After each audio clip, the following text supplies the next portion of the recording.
Et justement, pour parler de cette coopération économique fructueuse, nous recevons l'ambassadeur de l'Union européenne en Côte d'Ivoire, Job van Kirchman. Bonsoir. Bonsoir. Alors, Excellence, vous quittez la Côte d'Ivoire après avoir passé 4 ans en tant qu'ambassadeur de l'Union européenne en Côte d'Ivoire. Aujourd'hui, quel est votre regard sur la relation entre l'UE et la Côte d'Ivoire?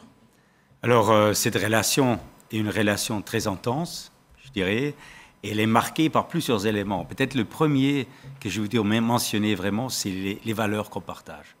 Vous savez, quand on parle de valeurs, on parle de la paix, de la démocratie, de la protection de l'environnement, de la durabilité, de genre, etc. Et la Côte d'Ivoire est un pays des valeurs. Et ça se voit à tous les niveaux. Ça se voit, par exemple, récemment, par un vote de la Côte d'Ivoire à l'Assemblée générale de l'ONU, en faveur des valeurs universelles.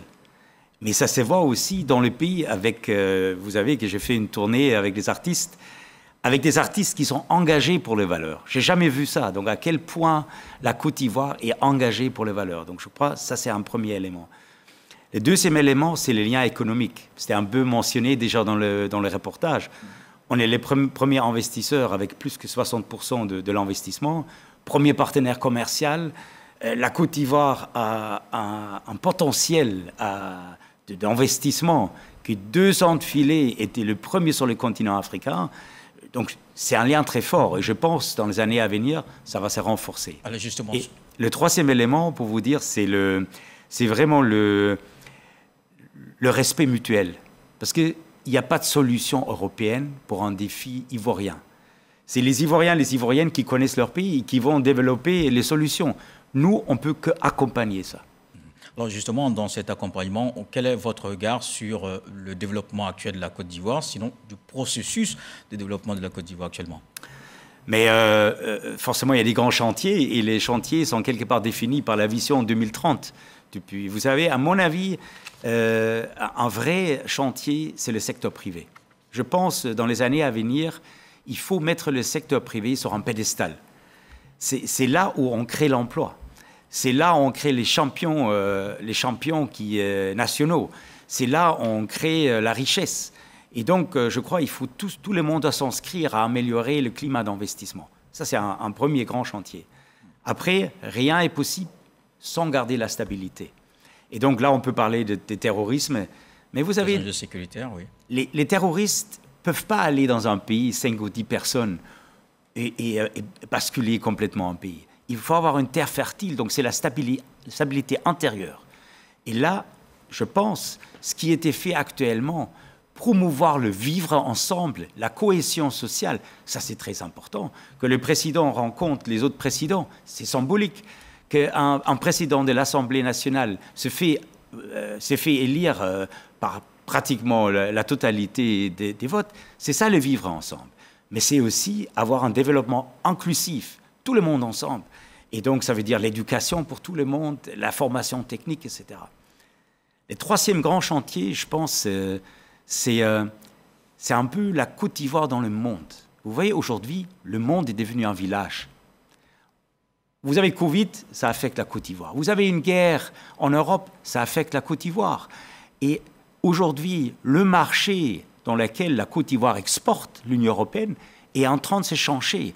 Donc, il faut être vigilant, il faut écouter, il faut s'écouter mutuellement. Quand je suis arrivé ici, ma première mission était promouvoir un peu ce que fait l'Union européenne.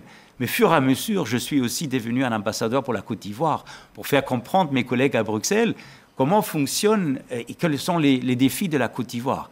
Et c'est ça, je pense, aujourd'hui, il faut être à l'écoute mutuellement pour mieux se comprendre. Alors, au moment où vous partez de la Côte d'Ivoire, au terme de votre mission, qu'est-ce qu'on devait retenir, ou alors qu'est-ce que vous souhaitez qu'on retienne de votre mission? Mais je pense ce qu'il faut retenir que l'Union européenne, c'est un partenaire. Tout d'abord, c'est un partenaire qui s'inscrit dans la durée. Vous avez vu, on est là depuis plus que 60 ans, qui est là dans les crises, qui est toujours là, et qui va toujours accompagner la Côte d'Ivoire. Et d'ailleurs, c'est tout le sens de notre engagement de soutenir le plan national de développement avec 4 000 milliards de francs CFA ensemble en Team Europe.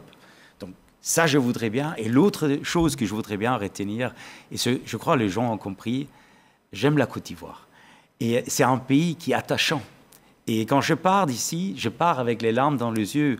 Et mon épouse aussi, et mon enfant aussi. Donc, je crois, c'est ça aussi, c'est un pays que je porte professionnellement, mais aussi dans mon cœur. Oui, et vous allez certainement manquer à vos amis les artistes. Vous étiez très proche d'eux.